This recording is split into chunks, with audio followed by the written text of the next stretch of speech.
the second quarter growth contraction will not be as severe as what was initially projected. I think the indicators that have come out so far suggest that April probably was the trough. The May manufacturing PMI numbers did highlight some stabilization.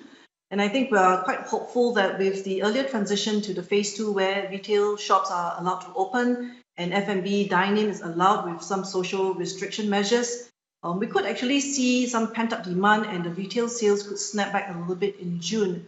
But I would caution that this is probably going to be a fairly muted recovery from now. The litmus test really would be probably 2 weeks later when we see whether there is any pickup in terms of COVID-19 cases coming back again. Because we have seen from the example of what happened with Beijing in China, that a second wave could actually mute the consumer demand recovery story. So we do think that second quarter growth could come in maybe about minus 10% year on year. And for the full year growth forecast, it could be leaning towards minus 5% instead of the minus 6% initially forecast, but it will still be a recession story. What is the impact on the labour market? Have we seen a bottoming in the data here, or is there more bad news to come? This is also very critical for Singapore as it tracks towards the election.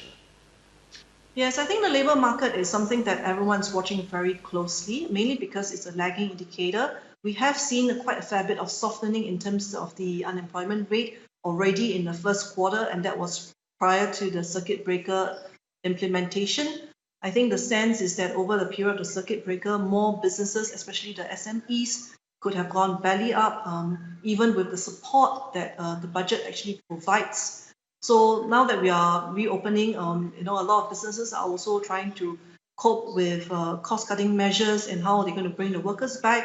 And of course, they're watching quite carefully whether the demand will actually be as strong. I suspect that we'll not see consumer spending go back to what it was pre-COVID. A fair bit of it has shifted to the online platforms, and I think people are still a little bit cautious to start with. So they may not rush out to actually go shopping and to dine out for now. Also, it could be a once-off kind of snapback, and then after that, it kind of tapers out. I think the labour market really has not bottomed yet. We do expect that the unemployment rate will climb higher.